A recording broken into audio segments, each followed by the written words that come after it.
दोस्तों मैं स्वागत करता हूं आपका अपने यूट्यूब चैनल स्टडी 99% पर।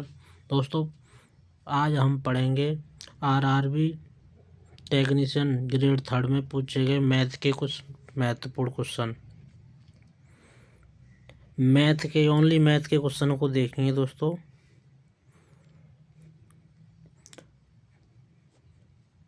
मैथ के क्वेश्चन ओनली दोस्तों।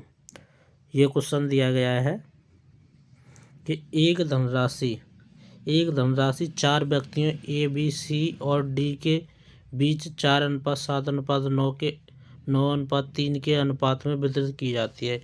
यदि सी को बी से 800 रुपये अधिक प्राप्त होते हैं तो डी को प्राप्त राशि ज्ञात कीजिए। दोस्तों देखेंगे डी को कितनी राशि मिलती है। तो एक धनराशि 4 व्यक्तियों में बांटी गई है दोस्तों। तो देखेंगे दोस्तों पहले तो हम डी का अनुपात देखेंगे 3। तो 3 यानी कि जो हमारा ऑप्शन 3 से पूरा कट जाएगा तो वही हमारा आंसर होगा। ये तो हो नहीं सकता, 3 से कट तो नहीं सकता, ये नहीं कट सकता, ये कट सकता है और ये कट सकता है। तो यानी 2 ऑप्शन है दोस्तों हमारे पास, तो हमें ये सॉल्व करना पड़ेगा। अभी पूछ रहा है सी को बी से 800 रुपये अधिक मिले। सी कौन सा है दोस्तों, ये है 9 और सी को बी से तो 9 और 7, क्योंकि 7 रेशियो बी का है और 9 रेशियो सी का है। तो 9 और 7 में 2 का अंतर है, 2 की ये वैल्यू बराबर है हमारे 800 के। तो 1 की वैल्यू निकाल लो दोस्तों, 1 यूनिट की 400 निकलेगी। तो 1 यूनिट की 400 के बराबर है और हमें निकालनी है दोस्तों 3 यूनिट की, क्योंकि डी की वैल्यू 3 है। 3 रेशियो में डी को मिलता है तो 3 का उधर गुणा कर देंगे, 3 का इधर। तो 3 रेशियो की वैल्यू निकालेंगे दोस्तों तो निकलेगी 4 12। यानी डी को प्राप्त होने वाली राशि कितनी है, 1200 रुपये। 1200 किस ऑप्शन में, ऑप्शन बी, इसलिए option B is the right answer. Next question है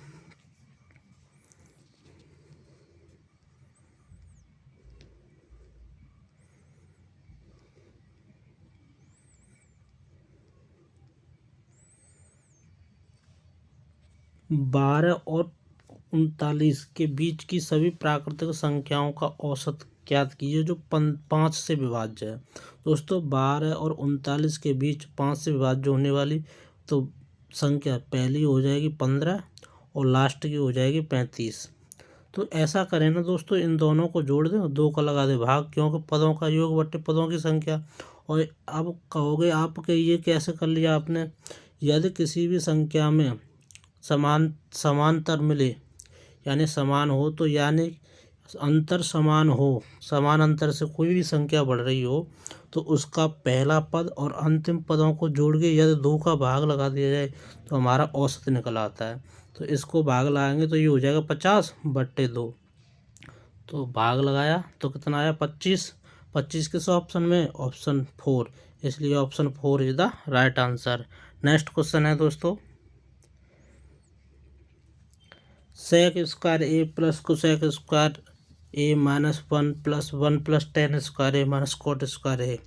तो सेक स्क्वायर ए, और दोस्तों आपको सूत्र याद होगा, कोसेक स्क्वायर ए -1 बराबर होता है कॉट स्क्वायर ए। कॉट स्क्वायर ए प्लस 1 + tan स्क्वायर ए बराबर होता है दोस्तों सेक स्क्वायर ए और माइनस की कॉट स्क्वायर ए। तो कॉट स्क्वायर से कॉट स्क्वायर ए कैंसिल आउट, तो 1 सेक स्क्वायर ए और 1 सेक स्क्वायर ए कितना हो जाएगा दोस्तों, 2 सेक स्क्वायर ए। 2 सेक स्क्वायर ए किस ऑप्शन में, ऑप्शन 4, इसलिए option 4 is the right answer. Next question है दोस्तों, और दोस्तों मैं आशा कर रहा हूँ आपको यह क्वेश्चन समझ में आ रहे होंगे, और यदि नहीं आते हैं दोस्तों तो कमेंट बॉक्स में पूछ लेना। और हमारे अगर वीडियो अच्छी लग रही हो तो हमारे चैनल को सब्सक्राइब करके शेयर ज़रूर करें दोस्तों। नेक्स्ट क्वेश्चन है, ओनली सिर्फ मैथ के क्वेश्चनों को बता रहा हूँ दोस्तों मैं।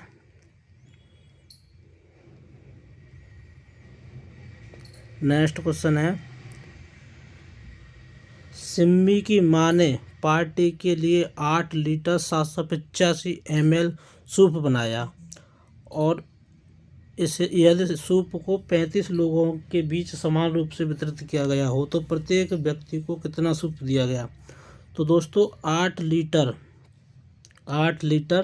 785, तो कह सकते हैं दोस्तों 8785 ml सूप था। और ये दोस्तों 35 लोगों में बांटना है, तो बांट दो दोस्तों। 5 सत्ते 35, 5 एकम 5, इस पर दोस्तों 3 बचा, 5 सत्ते 35, इस पर दोस्तों 2 बचा, 5 25 और 5 सत्ते 35। अब 7 के पहाड़े से काट दो दोस्तों। 7 दूनी 14, इतना बचा दोस्तों, इस पर 3, 7 पंजे 35 और 7 एकम 7। 251 ml सूप प्रति व्यक्ति को मिलेगा दोस्तों।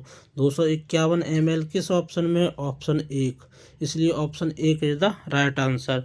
मैं आशा करता हूं दोस्तों आपको यह भी क्वेश्चन समझ में आ गया होगा। नेक्स्ट क्वेश्चन है,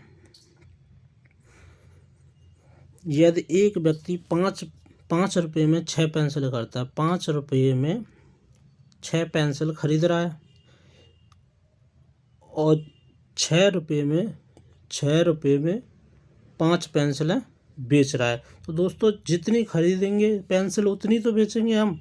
तो इधर हम क्या करेंगे, वस्तुओं को समान कर लेंगे। समान करने के लिए 5 का इधर गुणा कर दो, 6 का इधर, क्योंकि वस्तु हो जाएंगे 30 ही तो हो जाएंगे दोस्तों, क्योंकि 30 हमने खरीदी, 5 चौं 30 और 56 30 ही बेच दी। तो इधर हमने 5 का गुणा किया था दोस्तों, तो इधर भी 5 का कर लेंगे। और इधर हमने 6 का गुणा किया था, तो इधर 6 का कर लेंगे। यानी हमारा 36 तो SP हो जाएगा और 25 हमारा CP हो जाएगा। CP होता है क्रय मूल्य, कॉस्ट प्राइस, और SP होता है सेलिंग प्राइस। यानी कि 25 की चीज़ हमने खरीदी थी और 36 में बेच दी, तो 11 का लाभ कितने के ऊपर? CP के ऊपर। तो 25 गुणा 100, क्योंकि प्रतिशत लाभ निकालना है, तो 25 चौका 100 और 11 चौक 44, यानी 44% का हमें क्या हो गया? लाभ। 44% किस ऑप्शन में है? ऑप्शन 4, इसलिए option 4 is the right answer. Next question है दोस्तों,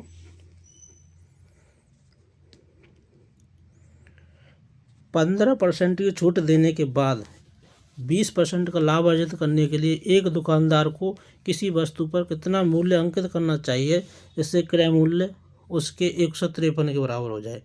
दोस्तों 153 हमें क्रय मूल्य दिया है और 120 हमें लाभ निकालना है और छूट दे रखी है 15 की, तो 100 पर छूट 15 की, तो 85% हो गया। तो 17 पंजे 85 होता है दोस्तों, 17 नम्मा 153 होता है। इसको 5 से पहाड़े से काट दो, 5 दूनी 10, 5 चौक 20 और इसका 9 चौक 36, यानी इकाई का अंक 6 आ रहा है। इकाई का अंक जिस ऑप्शन में 6 होगा वही हमारा आंसर होगा। देखो दोस्तों इसमें भी नहीं है 6 इकाई का अंक, न इस वाले में न इस वाले में, एक ही ऑप्शन में ऑप्शन 2, इसलिए option 2 is the right answer. हम गुणा नहीं करेंगे दोस्तों, क्योंकि कंपटीशन में इतना टाइम नहीं होता है कि हम गुणा करें पूरा। अगर हमारा यूनिट डिजिट ही आंसर मिल रहा है, यानी इकाई के अंक से ही हमें आंसर मिल रहा है, तो ज़रूरी नहीं हम गुणा करें। नेक्स्ट क्वेश्चन है दोस्तों, प्रथम 10 अभाज्य संख्याओं का औसत क्या होगा? प्रथम 10 दोस्तों हमेशा याद रख लो कि पहली 5 अभाज्य संख्याओं का योग होता है 28, डायरेक्टली याद कर लो, और उनका औसत होता है 5.6। और 10 प्रथम अभाज्य संख्याओं का औसत होता है योग होता है 129 और उनका औसत होता है 12.9। ये डायरेक्टली याद कर लो, ठीक है दोस्तों। किस ऑप्शन में? ऑप्शन 3, इसलिए option 3 is the right answer. Next question है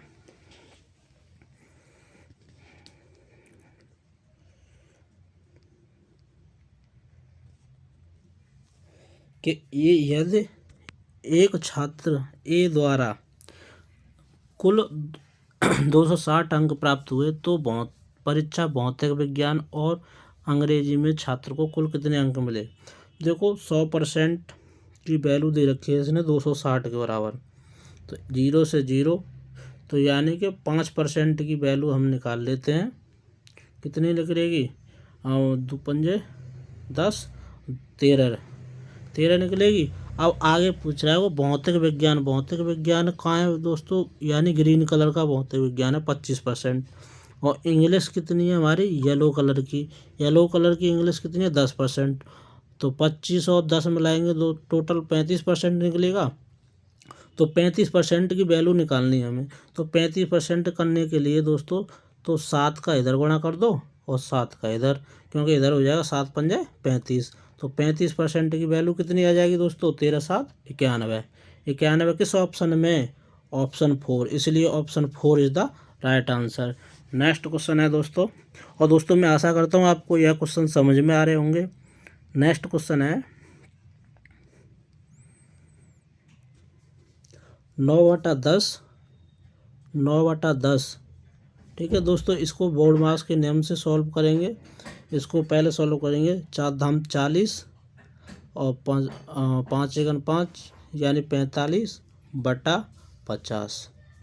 इसको सॉल्व करेंगे और इसको लिख देंगे 9/10 और इसको पलट देंगे 50/45। इसको सॉल्व करेंगे 9 पंजे 45, 5 दाई 50 और 10 से ये 10 कैंसिल आउट, यानी आंसर आ गया 1। 1 किस ऑप्शन में? ऑप्शन 2, इसलिए option 2 is the right answer. Next question है दोस्तों, और दोस्तों मैं आशा करता हूँ आपको यह क्वेश्चन समझ में आ रहे होंगे।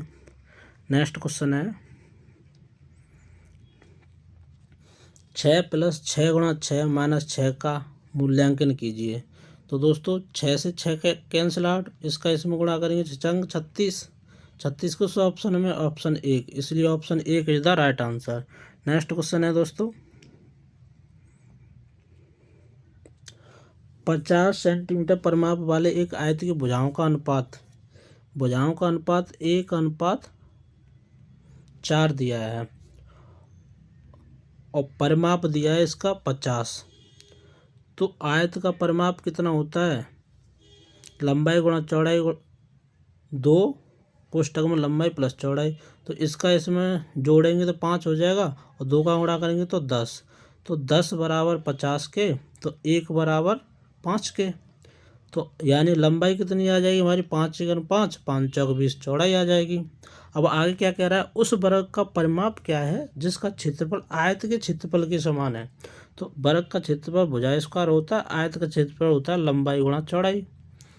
ठीक है, तो लंबाई गुणा चौड़ाई, आयत की लंबाई और गुणा चौड़ाई कितनी है जी? 25 चौका 100, 100। तो a² बराबर 100। तो a का वर्गमूल लेंगे तो 10, यानी कि a की जो हमारी भुजा आई थी वो 10 आ गई, यानी कि ये आयत वर्ग की भुजा 10 आ गई। तो वर्ग का परिमाप क्या होता है? 4 गुणा भुजा, 4 गुणा भुजा, और भुजा कितनी हमारी 10, तो 4 धाम 40, 40।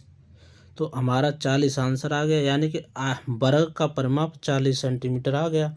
तो 40 किस ऑप्शन में? ऑप्शन 1, इसलिए option 1 is the right answer. मैं आशा करता हूं दोस्तों आपको यह क्वेश्चन भी समझ में आ गया होगा। नेक्स्ट क्वेश्चन है एक समबाहु बहुभुज में भुजाओं की संख्या ज्ञात कीजिए यदि इसके प्रत्येक अंतःकोण का माप। दोस्तों इंटरनल और एक्सटर्नल कोणों का योग किसी भी बहुभुज में उसका 180 अंश होता है। तो दोस्तों इंटरनल कोण 165 है, तो एक्सटर्नल कोण कितना हो जाएगा दोस्तों? एक्सटर्नल कोण हो जाएगा 15, क्योंकि दोस्तों 165 और 15 जोड़ेंगे तभी तो हमारा 180 होगा। तो एक्सटर्नल एंगल कितना हो गया? 15। तो अब हमें दोस्तों भुजाओं की संख्या निकालनी है। भुजाओं की संख्या निकालते हैं एक्सटर्नल एंगल बटे 360। 360 में एक्सटर्नल एंगल का भाग लगा दो, यानी 360/15। 15 का भाग लगाएंगे 15 दूनी 30, 15 चौका 60, यानी 24। तो भुजाओं की संख्या कितनी आ जाएगी? 24, इसलिए 24 is the right answer. Next question है दोस्तों, मैं आशा करता हूँ आपको यह भी क्वेश्चन समझ में आ गया होगा। नेक्स्ट क्वेश्चन है निम्न में से कौन सी एक अभाज्य संख्या है? अभाज्य संख्या ज्ञात करने के लिए दोस्तों पहले देखेंगे कोई सी, यानी अभाज्य संख्याओं में सिर्फ एक का भाग जाता है और सब में किसी न किसी की मल्टीपल होगी। जैसे आप ये दोस्तों 221 किसकी हो सकती है? 13 एकम 13, हाँ ये 13 की है। 13 गुणा 13 एकम 13 और 13 7 91, यानी कि 13 गुणा 17 की है। ये वाली हो जाएगी हमारी 19 19 दूनी 38, 19 30 57, यानी कि 19 गुणा 23 की ये हो जाएगी हमारी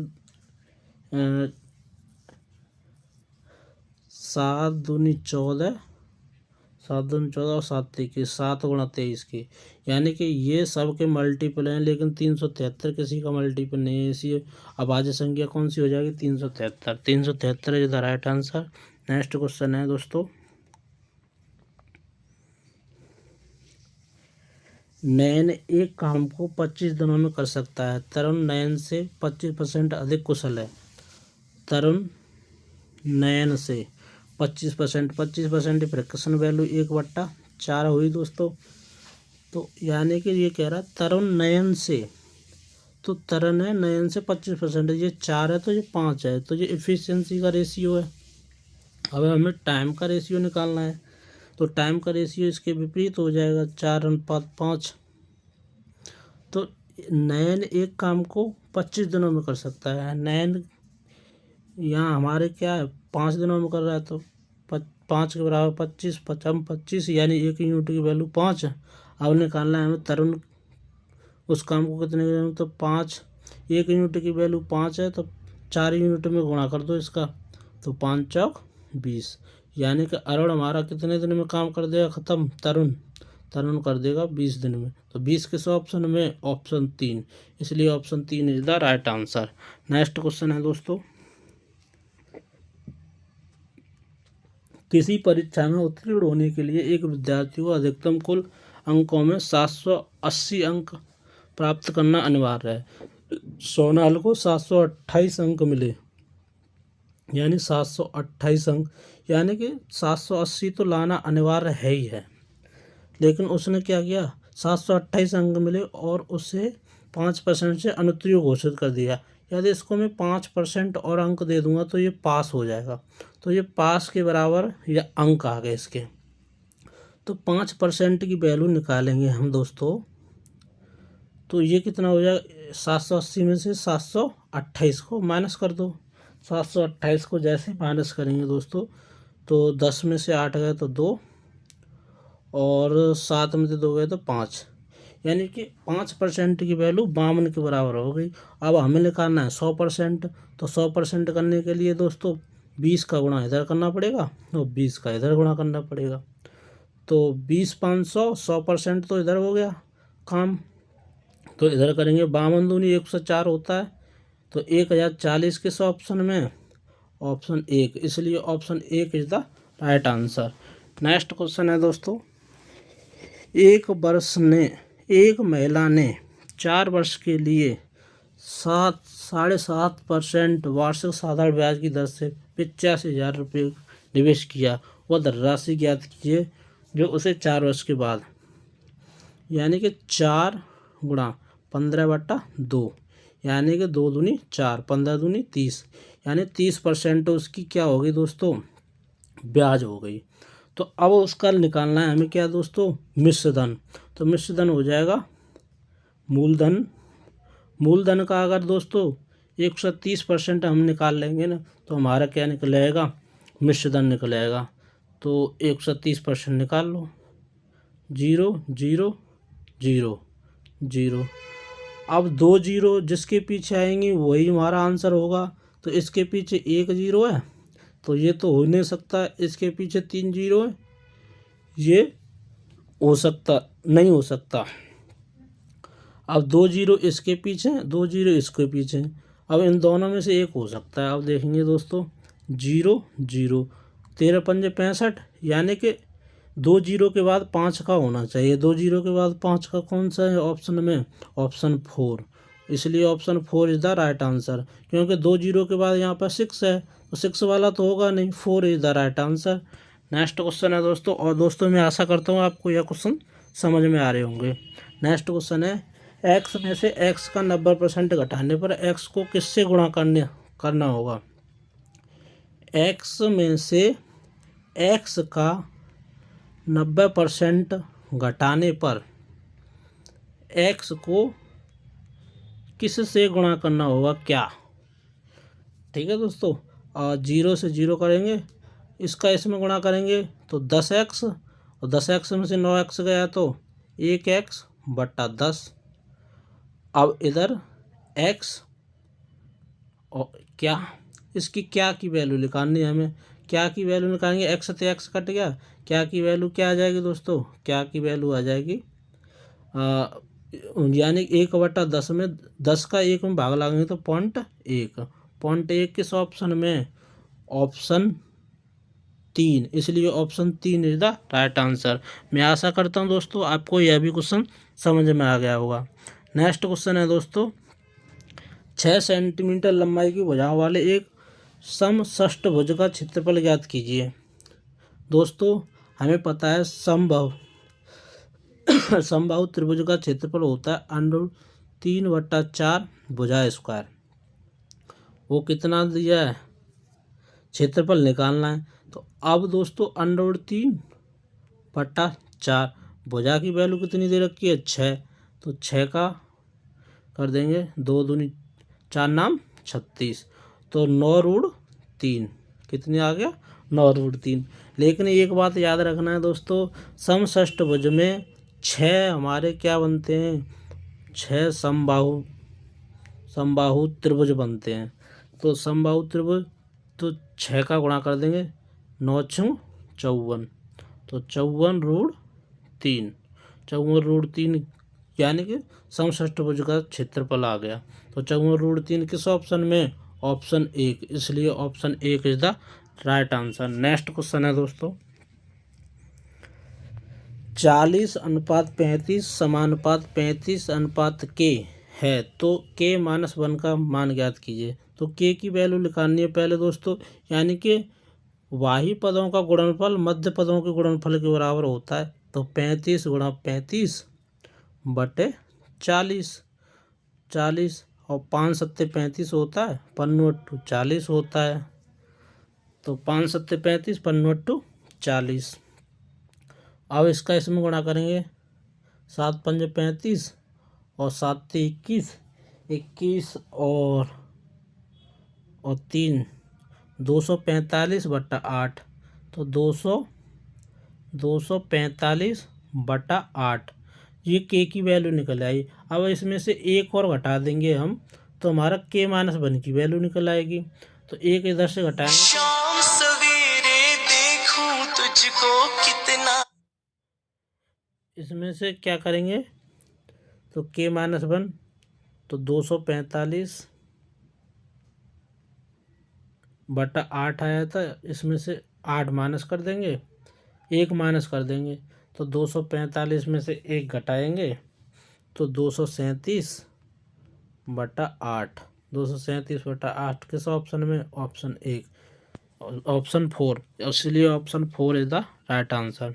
नेक्स्ट क्वेश्चन है, कोई धनराशि 20% वार्षिक साधारण ब्याज की दर पर कितनी अवधि में स्वयं की दोगुनी हो जाएगी।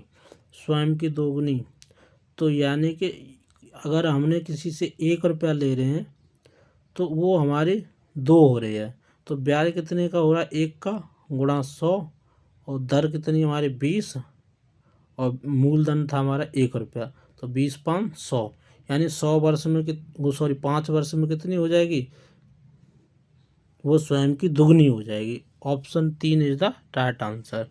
नेक्स्ट क्वेश्चन है कि राम बाबू एक समान गति से चल रहा है, उसने 5 सेकंड में 25 मीटर की दूरी तय करी। तो 1 सेकंड में कितनी दूरी करेगा होता है, 25 5 मीटर की। तो 3 सेकंड में पूछ रहा है वो, तो 3 का गुणा इधर कर दो, 3 का इधर कर दो, तो 5 15 मीटर की दूरी करेगा 3 सेकंड में तय, इसलिए 15 मीटर। शाम सवेरे देखूं तुझ,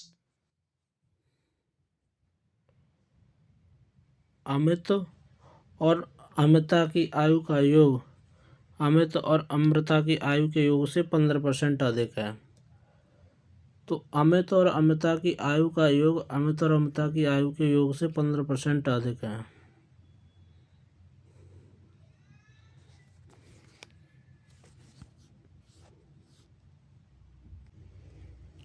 अमित और अमृता की आयु का योग अमित और अमिता की आयु का योग। अमिता और अमृता, अमिता अमिता और अमृता अमृता की आयु के योग से ये 15% अधिक है। तो इस वाले योग से ये 15% ये ज़्यादा है ये वाली, तो इसमें 15 को जोड़ना पड़ेगा जब तो बराबर होगी। तो अब पूछ रहा है वो अमृता और अमित से कितने वर्ष छोटी है। तो अमृता -a बराबर 15 हो जाएगा। इससे ये कैंसिल आउट हो जाएगा, ये प्लस है ना, तो इससे ये कैंसिल आउट हो जाएगा। ये अमित है, ये अमृता है। तो अमृता अमित से कितनी छोटी है, 15 वर्ष। 15 किस ऑप्शन में, ऑप्शन 3, इसलिए option 3 is the right answer. Next question है दोस्तों,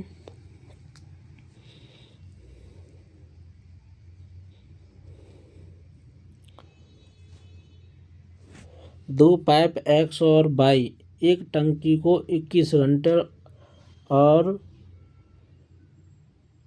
24 घंटे में भर सकते हैं।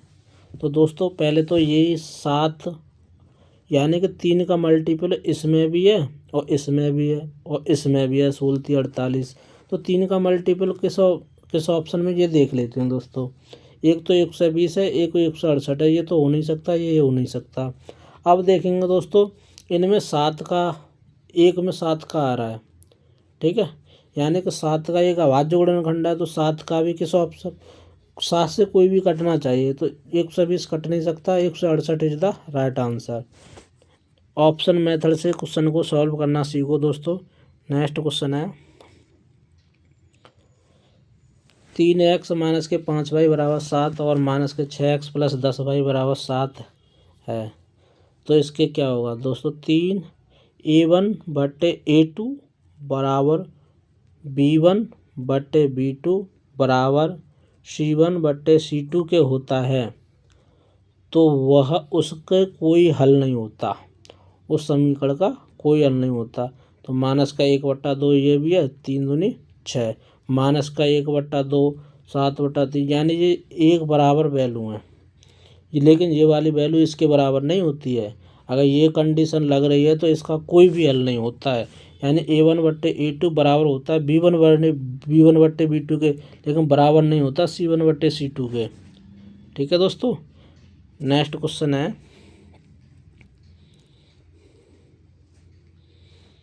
यदि 10,000 x बराबर 9,982 का स्क्वायर माइनस के 18 का स्क्वायर।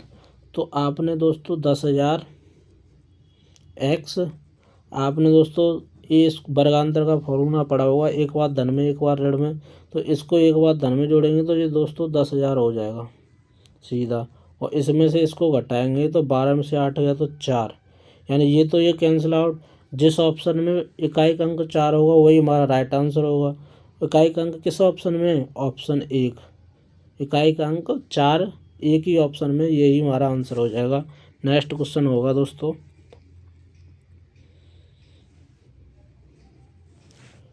यदि 90 किलोमीटर प्रति घंटा की चाल से चल रही एक रेलगाड़ी को एक खंभे को पार करने में 5 सेकंड का समय लगता है, तो रेलगाड़ी की लंबाई, तो लंबाई निकालना है तो दूरी निकालनी है हमें। तो दूरी बराबर क्या हो जाएगा दोस्तों, 4 गुणा समय। तो 4 है हमारी 90 किलोमीटर, इसको मीटर 90 किलोमीटर प्रति घंटा से मीटर पर सेकंड बदल कर 5/18 का गुणा कर देंगे, गुणा 5 सेकंड। तो 18 5 90, 5 25, 25 पंजे 125, 125 मीटर आ जाएगा। 125 मीटर किस ऑप्शन में, ऑप्शन 4, इसलिए option 4 is the right answer. Next question है दोस्तों, मैं आशा कर रहा हूँ आपको यह क्वेश्चन समझ में आ रहे होंगे। नेक्स्ट क्वेश्चन है ये, दी गई संख्याओं में से सबसे बड़ी संख्या का चयन कीजिए। दोस्तों यदि इसको मैं लिख दूँ 2 की पावर 50, तो ये हो जाएगा, शाम सवेरे देखूं तुझको, अरे यार, तो ये हो जाएगा 2 की पावर 50, इसका मतलब हो जाएगा 2 की पावर 100। और 2 की पावर 100 तो ए कर दिया है, और 4 की पावर 25 तो यानी 2 की पावर 4 की पावर 25, 25 चौका 100 और 2 की पावर भी 100। तो ये तीनों ऑप्शन क्या है, बराबर हैं, तीनों संख्याएं बराबर है, इसलिए 100 इज द 100 यानी 3 इज द राइट आंसर। तीसरा ऑप्शन हमारा सही है। दोस्तों मैं आशा करता हूँ आपको यह सेट समझ में आया होगा। अगर समझ में आया है दोस्तों, हमारे वीडियो को लाइक करें, शेयर करें और कमेंट करें कि हमारी वीडियो कैसी लगी। धन्यवाद दोस्तों।